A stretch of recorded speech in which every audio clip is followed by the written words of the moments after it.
Welcome class. Diploma in pharmacy की first year में anatomy physiology में स्टेथोस्कोप का प्रैक्टिकल है आपको। इसकी वर्किंग क्या है और इसका कंस्ट्रक्शन क्या है और इसके यूजेस क्या है। जनरली जब पेशेंट को कार्डियोवास्कुलर डिजीज होते हैं तो उसके हार्ट हार्ट साउंड में जो चेंजेस आते हैं उसको सुनने के लिए स्टेथोस्कोप का उपयोग किया जाता है। इसको जनरली आला भी बोलते हैं।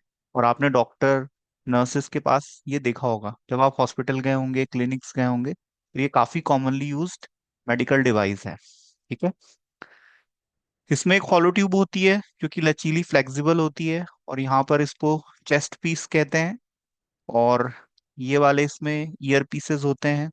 यहाँ पर इसका ये फ्लेक्सिबल होता है, ठीक है, एडजस्टेबल है। इसको इस तरह से हम ईयर में फिट करते हैं, ये इजिली फिट हो जाता है। और इससे हम लंग्स के साउंड सुन सकते हैं, हार्ट के साउंड सुन सकते हैं, हार्ट से जो लपढप आवाज आता है, ठीक है, बॉल के ओपन खुलने और बंद होने का जो साउंड है एरिथमिया के केस में, है ना। एरिथमिया में आपको बता चुका हूँ क्या होता है। हार्ट एक मिनट में कितनी बार धड़कता है? 72 बार। यदि एक मिनट में हार्ट 100 से ज्यादा बीट करे तो उसको हम क्या कहेंगे? टैकीकार्डिया। ठीक है, ओवरटेक करने से याद रख सकते हैं। और यदि 60 टाइम से कम यदि बीट करें तो उसको हम क्या कहेंगे? ब्रेडिकार्डिया। इसको हम याद रख सकते हैं ब्रेक लगाने से। जब हम ब्रेक लगाएंगे तो कोई चीज स्लो होगी, तो slow down of heart beat is bradycardia and heart beat का बढ़ जाना इज टैकीकार्डिया। तो हार्ट साउंड को हम स्टेथोस्कोप से सुनते हैं, हम इसको आला भी बोलते हैं जनरली। ठीक है। मेडिकल स्टूडेंट भी इसको अक्सर यूज करते हैं, डॉक्टर्स यूज करते हैं, डायग्नोस्टिक पर्पज से ये यूज किया जाता है। तो कॉमनली यूज्ड एक मेडिकल डिवाइस है। ठीक है। आप जब डॉक्टर के पास गए होंगे, आपने जनरली सेंस किया होगा डॉक्टर के ट्रीटमेंट करने का एक तरीका होता है। डॉक्टर प्रिस्क्रिप्शन लिखता है, डॉक्टर फिजिकली एग्जामिन करता है मरीज को, है ना। उस मरीज डॉक्टर को सिम्टम्स बताता है। ठीक है। तो ये एक कॉमन ऑपरेशन है। ठीक है, एक प्रोसीजर है जिसके थ्रू डॉक्टर किसी भी डिजीज को डायग्नोस करता है। ठीक है। न्यूली एक सब्जेक्ट ऐड किया गया है, फार्माकोथेरापेटिक। ठीक है, फार्माकोथेरापेटिक सब्जेक्ट में हम डिजीज और डिजीज के कॉजेस और डिजीज से बचने के लिए हम क्या प्रिवेंटिव एक्शंस ले सकते हैं, इसकी हम लोग स्टडी करते हैं, है ना। डिजीज हमने पढ़ा था दो प्रकार की होती है। एक होता है कम्युनिकेबल डिजीज, एक होता है non communicable disease. Communicable disease को हम संक्रामक रोग भी कहते हैं। ये इन्फेक्शियस होते हैं, ये फैलते हैं, ये स्प्रेड होते हैं। बाय एयर हो सकते हैं, स्नीजिंग के थ्रू, कफिंग के थ्रू, बॉडी सिक्रीशंस के थ्रू, स्किन टू स्किन कांटेक्ट के थ्रू। तो इस तरह से ये स्प्रेड होते हैं। ठीक है। और नॉन कम्युनिकेबल डिजीज क्या होती है? नॉन कम्युनिकेबल डिजीज में आता है जैसे डायबिटीज है, हाइपरटेंशन है, अस्थमा है। तो फैमिली में यदि एक मरीज है जिसको अस्थमा है तो दूसरे फैमिली मेंबर को नहीं होगा। ठीक है। कुछ ऐसी डिजीज है जो हमारे लाइफ स्टाइल के हसल बसल होने की वजह से होती है। ठीक है, हमारे मिस्टेक्स की वजह से होती है। जैसे कोई हाईली अल्कोहलिक हो चुका है, बहुत ज्यादा अल्कोहल कंज्यूम कर रहा है तो उसका लिवर शायद खराब हो जाए। ठीक है। या कोई बहुत ज्यादा शुगर कंजप्शन जिसने बहुत ज्यादा बढ़ा रखा है, हो सकता है एक समय के बाद उसको डायबिटीज का इशू आए। ठीक है, कार्बोहाइड्रेट का मेटाबॉलिक डिसऑर्डर डायबिटीज उसको हो जाए। तो ये डायबिटीज, कैंसर, ये सब नॉन कम्युनिकेबल डिजीज है। ठीक है। NCDs, non communicable disease. हमारी कंट्री में बहुत से लोग डॉक्टर के पास विजिट करते हैं कुछ कॉमन प्रॉब्लम्स को लेके, कुछ कॉमन हेल्थ इश्यूज को लेके। जैसे आपने देखा होगा बुखार, मतलब फीवर। ठीक है। नॉर्मल बॉडी टेम्परेचर से जब हमारा टेम्परेचर बढ़ जाता है, ठीक है, 98.6 फ़ारेनहाइट से ऊपर चला जाए या 37 डिग्री सेल्सियस से पर चला जाए, ये हमारा कार्डिनल साइंस भी होता है। कार्डिनल साइन मतलब होता है फोर ऐसे मेजर साइन है जिसमें फ्लक्चुएशन ये बताते हैं कि बॉडी में कहीं ना कहीं कोई इशू है, कहीं ना कोई कोई प्रॉब्लम है, कोई समस्या है। ठीक है। जैसे ब्रीदिंग रेट हुआ, हार्ट रेट हुआ, ब्लड का शुगर लेवल हुआ, है ना। ये हम चेक करके एक रफ अंदाजा लगा सकते हैं कि बॉडी में कहीं कोई प्रॉब्लम तो नहीं है। तो अक्सर आपने देखा होगा जब इन्फेक्शन होता है या कभी चोट लगती है तब भी बॉडी का टेम्परेचर बढ़ जाता है। पेट दर्द, डोमिन एब्डोमिनल क्रैम्प्स, एब्डोमिनल पेन भी जिसको हम कहते हैं, सिर दर्द है, हेडेक, भूख न लगना जिसको हम एनोरेक्सिया कहते हैं, अस्थमा है। ठीक है। सर्दी खांसी के मरीज आते हैं, थायराइड है, शुगर है, डायबिटीज जिसको हम कहते हैं, एनीमिया, ये भारत में अक्सर देखा जाता है। खून की कमी, ब्लड प्रेशर के मरीज आते हैं, सीवीडीज, सीओपीडी। सीवीडी का फुल फॉर्म होता है कार्डियोवास्कुलर डिजीज, जिसमें आपका हाइपरटेंशन आता है, low BP, high BP. COPD का फुल फॉर्म होता है क्रोनिक ऑब्स्ट्रक्टिव पल्मोनरी डिजीज। ये रिस्पिरेटरी ट्रैक की डिजीज है। कैंसर है, ट्यूमर है, डायरिया, दस्त, infectious disease, Alzheimer, tuberculosis, stroke के पेशेंट आते हैं, vector borne diseases, liver cirrhosis. तो ये कॉमन डिजीजेस है जो कि इंडिया में काफी ज्यादा पॉपुलर है, बहुत से मरीज इसके देखे जाते हैं। ठीक है। तो हमने बॉडी पार्ट्स की स्टडी की है, 10 जो हमारे बॉडी पार्ट्स हैं और उन बॉडी पार्ट्स में कौन सी डिजीजेस होती हैं, है ना। जैसे हमारे आई में ग्लूकोमा होता है, कैटरैक्ट होता है। ठीक है। स्किन में हमारा डर्मेटोलॉजिकल कंडीशन में एक्जिमा आता है। ठीक है, एक्नेज होते हैं। हमारे हार्ट में स्ट्रोक का प्रॉब्लम है, हाई बीपी का प्रॉब्लम है, एंजाइना पेक्टोरिस है। सेंट्रल नर्वस सिस्टम की बात करें तो एपिलेप्सी है, और डोपामिन की डेफिशिएंसी की वजह से पार्किंसनिज्म देखा जाता है ओल्ड एज पेशेंट्स में, एल्डरली पेशेंट्स जो होते हैं। ठीक है। छोटे बच्चों में विटामिन डी की डेफिशिएंसी की वजह से आप रिकेट्स देख सकते हो। प्रोटीन की डेफिशिएंसी की वजह से क्वाशियोर डिजीज, जो कि काफी कॉमन है हमारी कंट्री में। तो मिनरल, विटामिन, प्रोटीन, इनकी डेफिशिएंसी से भी ह्यूमन बॉडी में डिजीज कॉज होती है। ठीक है। तो डिजीज का एक मेजर कॉज है infection.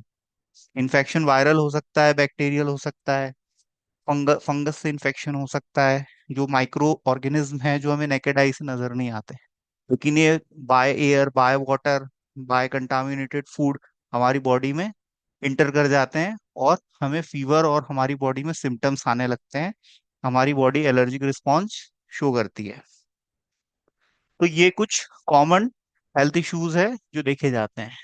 Fever, abdomen pain, headache, anorexia, asthma, sneezing, coughing, thyroid का problem, diabetes, BP, heart, cardiovascular diseases, asthma, cancer, tumour.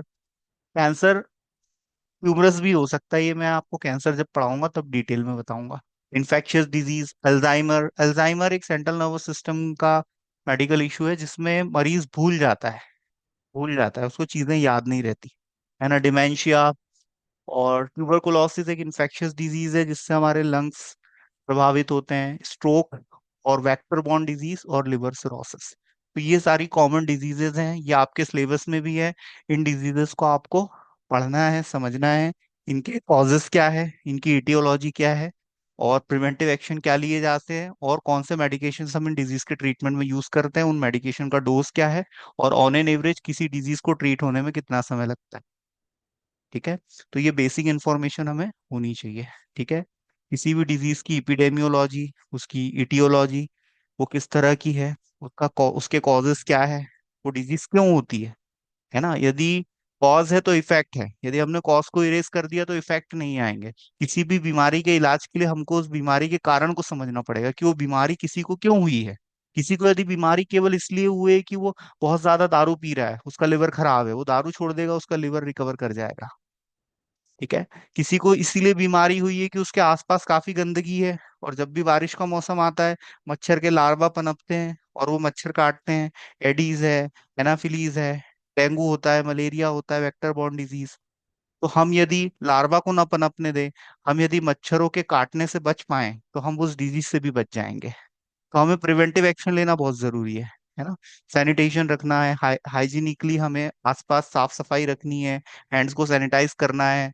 हमें ईटिंग के पहले हमारे हैंड को प्रॉपर वॉश करना है। हमें मास्क लगाना है, ओवर क्राउडेड प्लेस पे हमें प्रिवेंटिव एक्शंस के साथ रहना है। ठीक है। तो बहुत सी ऐसी चीजें हैं जो हम यदि फॉलो करेंगे तो हम बहुत सी बीमारियों से बच सकते हैं। क्योंकि बहुत सी बीमारियां इंसान की लापरवाही की वजह से होती है, उसके लाइफ स्टाइल के हसल बसल होने की वजह से होती है, उसकी बैड हैबिट्स की वजह से होती है। तो हमें इन चीजों से बचने के लिए प्रिवेंटिव एक्शन लेना और हमारी हेल्थ कॉन्शियसनेस को इम्प्रूव करना बहुत जरूरी है।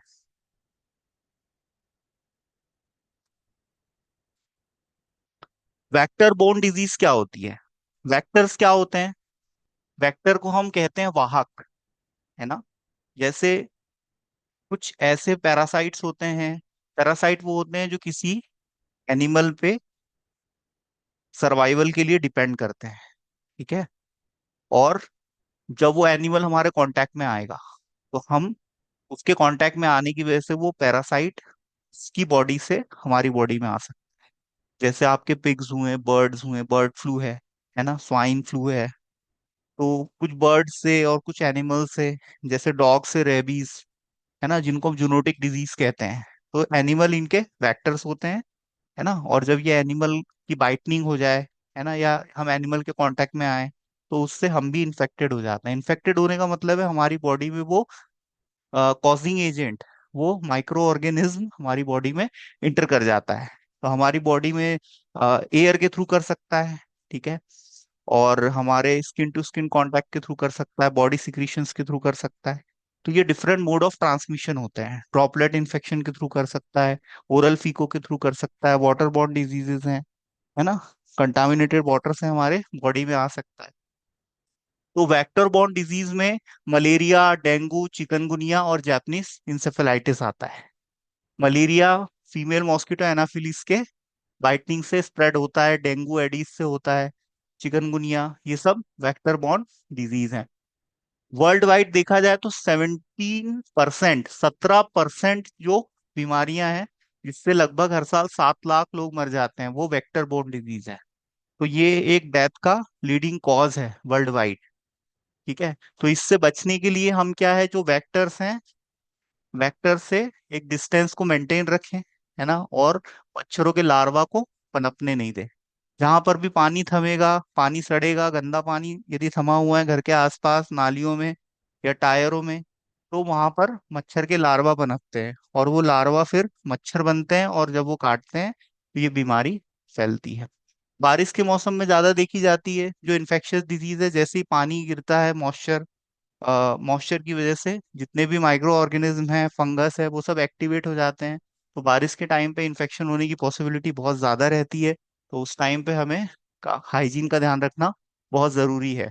हमारा जो फूड है, हमारा जो वाटर है, वो कंटामिनेटेड नहीं होना चाहिए। ठीक है, क्योंकि फूड और वाटर से भी डिजीजेस होती हैं, है ना। पॉल्यूटेड वाटर है, कंटामिनेटेड वाटर है, अनहाइजीनिक फूड है, वो यदि हम कंज्यूम करेंगे तो हमें टाइफाइड, पीलिया, जिसको हम हेपेटाइटिस भी कहते हैं, ऐसी बीमारियां हो सकती है। स्ट्रीट फूड को भी अवॉइड करना जरूरी है, जंक फूड हमें अवॉइड करना चाहिए। जब भी हम फ्रूट्स एंड वेजिटेबल्स मार्केट से परचेस करते हैं तो उसको हम वॉश करें प्रॉपर, उसके बाद ही हम यूज करें। हैंड्स को हमें सैनिटाइज करना है, हैंड को प्रॉपर वॉश करना है खाना खाने के पहले। पानी को साफ करना है, क्लोरीन की गोलियां डाली जाती है, आपने देखा होगा कुएं के पानी में। तो पानी के वाटर प्यूरिफिकेशन की जो मेथड्स हैं, जैसे आरओ यूज कर सकते हैं, रिवर्स ऑस्मोसिस, है ना। वैक्सीनेशन भी, जैसे स्वाइन फ्लू का वैक्सीन यदि आप करवा लेते हो, है ना, मई जुलाई के टाइम पे, है ना, तो आप स्वाइन फ्लू का वैक्सीन लगाओगे तो आप स्वाइन फ्लू की बीमारी से, इन्फेक्शियस डिजीज से बच सकते हो। आपकी बॉडी में रिकवरी फास्ट होगी। जैसा आपने अभी कोविड टाइम पे वैक्सीनेशन करवाया, है ना, first dose, second dose, booster dose, है। तो वैक्सीनेशन से हम इन्फेक्शियस डिजीज से बच सकते हैं। कुछ डिजीज वायरस की वजह से होती है, बैक्टीरिया की वजह से होती है। जैसे आपका कॉमन कोल्ड है, इन्फ्लुएंजा है, स्वाइन फ्लू है, निमोनिया है। निमोनिया हमारे किस अंग को प्रभावित करता है? ये लंग्स का एक इन्फेक्शन होता है, लंग्स की लाइनिंग में, जिसमें शॉर्टनेस ऑफ ब्रीदिंग होती है, मरीज को सांस लेने में प्रॉब्लम होती है। तो उसका सर्वाइवल रेट काफी कम हो जाता है। प्रिवेंटिव एक्शन हम क्या ले सकते हैं? हैंड सैनिटाइजेशन है, मास्क का इस्तेमाल करें, है ना, और जो इन्फेक्टेड पेशेंट है उसको हम आइसोलेशन में रख सकते हैं। प्रॉपर हेल्थी डाइट लेना है, लिक्विड इंटेक हमारा प्रॉपर होना चाहिए, क्योंकि हमारी बॉडी में 70% तो पानी होता है। यदि हम हमारा वाटर इंटेक कम हो जाएगा तो हमारी बॉडी में बहुत सारे प्रॉब्लम्स आएंगे, हमारे मसल्स वीक हो जाएंगे, है ना, मसल्स में क्रैम्प्स आ सकते हैं, वीकनेस आ सकती है। तो प्रॉपर वाटर इनटेक बहुत ज्यादा जरूरी है। और हमेशा हमें ओवर क्राउडेड प्लेस पे जाना अवॉइड करना चाहिए, क्योंकि हमें नहीं पता उस क्राउड में किस तरह के लोग हैं। किसी को कफिंग है, स्नीजिंग है, तो एक से दूसरे से में, दूसरे से तीसरे में बीमारियां फैल जाती है ना। तो ओवर क्राउडेड प्लेस को थोड़ा अवॉइड करना चाहिए, और समय समय पे पेस्ट कंट्रोल करना भी जरूरी है। पेस्ट कंट्रोल क्या होता है? ऐसी दवाइयों का छिड़काव जिससे आसपास जो कीट होते हैं, इंसेक्ट्स होते हैं, है ना, मच्छर होते हैं, मक्खी होती हैं, तो उनको कंट्रोल किया जा सके, क्योंकि यही डिजीज को फैलाते हैं। तो ये है हमारी इन्फेक्शियस डिजीज देखी हमने, नॉन इन्फेक्शियस डिजीज देखी है ना, एनसीडीज, एनसीडीज के एग्जाम्पल और इन्फेक्शियस डिजीज के एग्जाम्पल आपको पता होना चाहिए। और ये डिजीज के कॉजिंग एजेंट क्या है, इनके क्या, इनसे बचने के लिए क्या प्रिवेंटिव एक्शन ले सकते हैं, वो भी हमने डिस्कस किया। जब आप डॉक्टर के पास जाते हो तो डॉक्टर की जो पर्ची होती है, जिसको हम प्रिस्क्रिप्शन कहते हैं, जिसपे डॉक्टर ट्रीटमेंट लिखता है, ठीक है, तो उसको हम प्रिस्क्रिप्शन बोलते हैं। Prescription is a return order by RMP. RMP का फुल फॉर्म होता है रजिस्टर्ड मेडिकल प्रैक्टिशनर। ये कौन होता है? जिसका एमपी एमसीआई में रजिस्ट्रेशन होगा, मेडिकल काउंसिल ऑफ इंडिया। 1956 में इसको स्टैब्लिश किया गया था। तो जो एमबीबीएस डॉक्टर होते हैं वो एलोपैथिक मेडिसिन की प्रैक्टिस करते हैं, वही आपको इंजेक्शन और जो एच वन शेड्यूल के ड्रग है, सी वन शेड्यूल के ड्रग है, एक्स शेड्यूल के ड्रग्स हैं, तो वो आरएमपी आपको केवल प्रिस्क्राइब कर सकते हैं लीगली। हमारी कंट्री में 3 पैथीज को लीगली रिकॉग्नाइज्ड किया गया है। एक है आपका एमबीबीएस जो एलोपैथी की प्रैक्टिस करता है, दूसरा है बीएचएमएस जिसको हम होम्योपैथिक मेडिसिनल सिस्टम के नाम से जानते हैं, जिसमें व्हाइट कलर की मेडिसिन आती हैं छोटी छोटी। और एक होता है आयुर्वेदा। आयुर्वेदा आयुष बोर्ड इसको ऑपरेट करता है, बीएमएस डॉक्टर। ठीक है, तो ये 3 पैथीज हमारे देश में लीगली रिकॉग्नाइज्ड है। ठीक है, तो जो एलोपैथिक मेडिसिन है उसको कौन प्रिस्क्राइब कर सकता है? उसको एमबीबीएस डॉक्टर प्रिस्क्राइब कर सकता है। तो उस प्रिस्क्रिप्शन में कुछ टर्म्स यूज होते हैं, जैसे आरएक्स। आरएक्स के नीचे ट्रीटमेंट लिखा होता है, मेडिकेशन लिखा होता है जो डिजीज को ट्रीट करेगा, क्योर करेगा। तो वो आरएक्स के नीचे लिखा होता है। आरएक्स एक सिंबल है, जुपिटर गॉड को इंडिकेट करता है, इसका मतलब होता है यू टेक। तो यहाँ पर ट्रीटमेंट होगा, मेडिकेशन होगा। नेक्स्ट आता है आपका एचएक्स, मतलब मेडिकल हिस्ट्री। हर हो सकता है कि कोई पेशेंट ऐसा हो जिसकी कुछ मेडिकल हिस्ट्री हो, है ना। ट्रीटमेंट से पहले डॉक्टर मेडिकल हिस्ट्री जरूर लेता है। वैसे एक एज के बाद मरीज से पूछना जरूरी है कि उसको किडनी, हार्ट, लिवर का कोई इशू तो नहीं है, डायबिटीज तो नहीं है। जैसे किसी को बॉटल चढ़ानी है तो हम उसको ग्लूकोज का बॉटल नहीं लगा पाएंगे यदि उसको शुगर का इशू होगा तो। नहीं तो उसके ब्लड का शुगर सडनली बढ़ जाएगा और उसकी जान भी जा सकती है। दवाइयों के डिजीज के साथ इंटरेक्शन होते हैं, तो हमें पता होना जरूरी है कि मरीज को कोई बीमारी ऑलरेडी तो नहीं है ना। हो सकता है कि कोई पुरानी बीमारी मरीज को हो, तो हम जो दवाइयां दे उससे उसकी पुरानी बीमारी बढ़ सकती है। तो इसीलिए मेडिकल हिस्ट्री ली जाती है, और मेडिकल हिस्ट्री को एचएक्स से दिखाया जाता है। ठीक है, आरएक्स मतलब ट्रीटमेंट, एचएक्स मतलब मेडिकल हिस्ट्री, डीएक्स मतलब होता है डायग्नोसिस। डायग्नोसिस के लिए डॉक्टर पैथोलॉजी आपको भेज सकता है, कोई टेस्ट प्रिस्क्राइब कर सकता है ना। इमेजिंग टेक्निक्स का सहारा ले सकता है, जैसे सीटी स्कैन है, सोनोग्राफी है, एक्सरेज हैं, ये इनका सहारा ले सकता है। कोई टेस्ट लिख सकता है, जैसे सीबीसी है, complete blood test, urine analysis लिख सकता है, किडनी फंक्शन टेस्ट लिख सकता है, लिवर फंक्शन टेस्ट लिख सकता है, lipid profile test, thyroid profile, ये सारे डिफरेंट टेस्ट होते हैं जो डॉक्टर डायग्नोसिस के लिए यूज करता है। डायग्नोसिस से किसी भी डिजीज को कंफर्म किया जा सकता है, और ये कंफर्मेशन बहुत जरूरी है, क्योंकि ठंडी लगने पे तो हम किसी को मलेरिया का डोज नहीं दे देंगे ना। किसी को यदि ठंडी लग रही है, बुखार आ रहा है, तो ये एक सिम्टम हो सकता है। सिम्टम मतलब होता है लक्षण, है ना। जब भी व्यक्ति बीमार पड़ता है तो कोई ना कोई लक्षण जरूर आता है, और लक्षणों के आधार पर ही तो मरीज डॉक्टर के पास जाता है। यदि उसको कभी कोई दर्द नहीं होगा, कोई तकलीफ नहीं होगी, तो वो डॉक्टर के पास क्यों जाएगा? मरीज डॉक्टर के पास तब जाता है जब उसको सिम्टम्स बॉडी में नजर आते हैं। कहीं पेट दर्द हो रहा है, बुखार आ रहा है, बॉडी में कोई माल फंक्शनिंग हो रही है, उसका कंधा नहीं हिल पा रहा है, उसकी कलाइयों में दर्द है, बॉडी में कहीं पेन हो, कहीं स्वेलिंग हो, सूजन हो, उल्टी आ रही हो, भूख न लग रही हो, नींद ना आ रही हो, कोई ना कोई माल फंक्शनिंग तो होगी, कोई ना कोई सिम्टम तो होगा, है ना। तो वो सिम्टम और साइन के आधार पर डॉक्टर डिजीज को कंफर्म करता है। अब जैसे कोई मरीज है, वो उसको फ्रिक्वेंट यूरिनेशन हो रहा है, उसके बॉडी में वेट गेन हो गया है ना, लेथार्जी बनी हुई है, उसके एनर्जी का लेवल बहुत ज्यादा डाउन है, तो ऐसा प्रेडिक्ट किया जाता है कि भाई शुगर का इशू हो सकता है। एज भी मायने रखती है कि किस एज में है मरीज, मरीज का बॉडी वेट क्या है, मरीज की हाइट क्या है।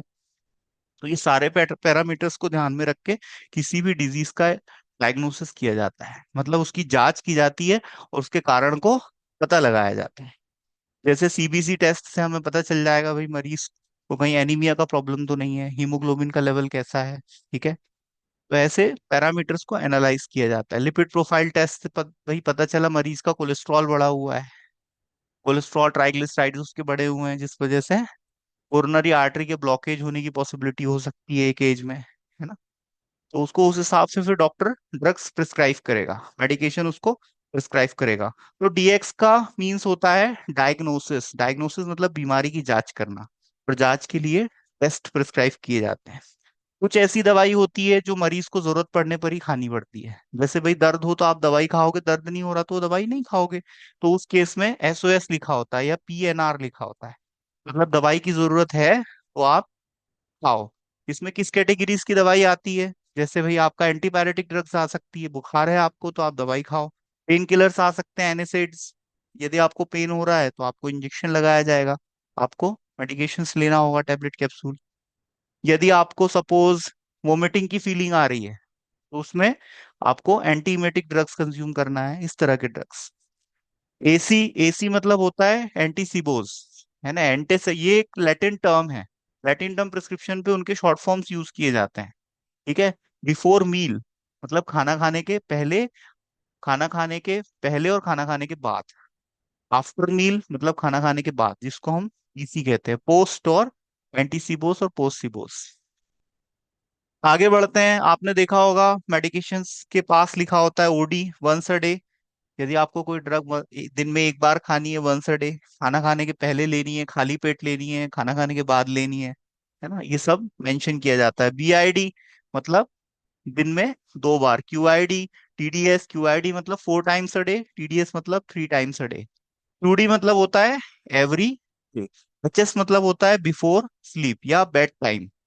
कुछ दवाइयां ऐसी होती है जो ड्राउजीनेस कॉज करती हैं, तो वो आप बेड टाइम पे ले सकते हो। फॉर एग्जाम्पल सिट्राजीन जो ड्रग आता है, ये एक एंटी एलर्जिक ड्रग है। ठीक है, एंटी एलर्जिक ड्रग है, हिस्टामिन रिसेप्टर से बाइंड करता है ये।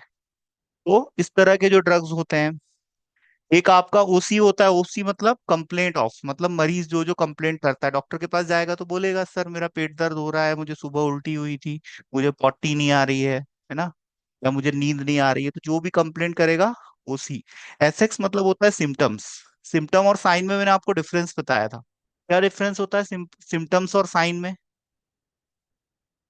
जो डॉक्टर देख के समझ जाए वो साइंस होते हैं। ठीक है, साइन। और सिम्टम्स जो मरीज को बताना पड़े, जैसे मरीज को पेन हो रहा है, कहाँ पर पेन हो रहा है। मरीज यदि सीधा बैठा हुआ है और कह रहा है कि मुझे पेन हो रहा है, तो डॉक्टर उससे पूछेगा कहाँ पर पेन हो रहा है, किस तरह का पेन हो रहा है। एपिसोडिक पेन है, इंटेंस पेन है, सीवियर पेन है, मॉडरेट पेन है, किस तरह का पेन है ना। कुछ चीजों को फिजिकली एग्जामिन किया जाता है, जैसे सूजन है, स्वेलिंग है, तो एक्सटर्नली यदि बॉडी पे कहीं स्वेलिंग है तो आप उसको फिजिकली एग्जामिन कर सकते हो, है ना। तो फिजिकल एग्जामिनेशन के थ्रू साइन को देखा जा सकता है, लेकिन पेन किस तरह का हो रहा है ये मरीज को एक्सप्लेन करना पड़ेगा। ठीक है। तो ये होता है आपका सिम्टम। एसएस मतलब होता है साइंस एंड सिम्टम्स। स्टेट मतलब होता है इमीडिएटली। यदि कोई दवाई है इमरजेंसी में यदि मरीज को देनी है तो स्टेट लिखा रहेगा। ओमनी मैन मतलब एवरी मॉर्निंग, वो दवाई आपको हर सुबह खानी है। क्यू लिखा हुआ है मतलब सप्ताह में एक बार, जैसे फ्लूकोनाजोल। कुछ ऐसे ड्रग्स होते हैं जो ब्लड में लंबे समय तक सस्टेन करते हैं, उनका एक्सक्रीशन बहुत जल्दी नहीं होता, तो ऐसे ड्रग्स को सप्ताह में या 5 दिन में एक बार लिया जाता है। तो उसमें क्यू लिखा होता है, सप्ताह में एक बार। टीआरएक्स मतलब होता है चेस्ट एक्सरे। बहुत सी ऐसी बीमारी है, किसी को चोट लग गई, एक्सीडेंट एक्सीडेंट हो गया, चोट लग गई, तो उस केस में एक्सरे कराना पड़ सकता है ना। लंग्स की पोजीशन, लंग्स की जो कंडीशंस हैं उनको एनालाइज करने के लिए, जैसे कोविड टाइम पे सीटी स्कैन हुआ, चेस्ट का एक्सरे हुआ, तो यदि एक्सरे लिखेगा तो CXR, चेस्ट एक्सरे। BX मतलब होता है बायोप्सी। बायोप्सी कब कराते हैं? In case of cancer, body में कहीं कोई गांठ है तो वो कैंसरस तो नहीं है, तो वहां से सैंपल को कलेक्ट किया जाता है और ये चेक किया जाता है उसमें कैंसरस सेल तो प्रेजेंट नहीं है, इसको बायोप्सी बोलते हैं। FX मतलब होता है फ्रैक्चर। ये ऑर्थोपेडिक डॉक्टर इस टर्म का यूज करते हैं जब किसी को हड्डी टूट जाए एक्सीडेंट के दौरान, तो एक्सरे से पता लगाया जाता है। FX शॉर्ट फॉर्म मतलब होता है फ्रैक्चर। ओटीसी ड्रग्स क्या होते हैं? ऐसे ड्रग्स जो कि डायरेक्टली हम मेडिकल स्टोर से विदाउट प्रिस्क्रिप्शन के खरीद सकते हैं, जिसमें पेन किलर्स आते हैं जैसे एनासिड है, एक्ने ट्रीटमेंट के लिए मेडिकेशंस आता है, एंटीपायरेटिक ड्रग्स जैसे पैरासीटामोल जो बुखार कम करता है, टॉपिकल एजेंट्स आते हैं जो हम स्किन पे यूज करते हैं जैसे इमोलिएंट्स हैं, हैंड सैनिटाइजर्स हैं। तो कुछ ऐसे कॉमन ड्रग्स होते हैं जो हम बिना प्रिस्क्रिप्शन के डायरेक्टली खरीद सकते हैं, पर जो इंजेक्शंस होते हैं, जितने भी पैरेंटल्स आते हैं, वो हम नहीं ले सकते, है ना। प्रेगनेंसी टर्मिनेशन की किट नहीं ले सकते, है ना। तो कुछ ऐसे मेडिकेशंस हैं जो हम नहीं ले सकते, वो सब H और H1 शेड्यूल में आते हैं।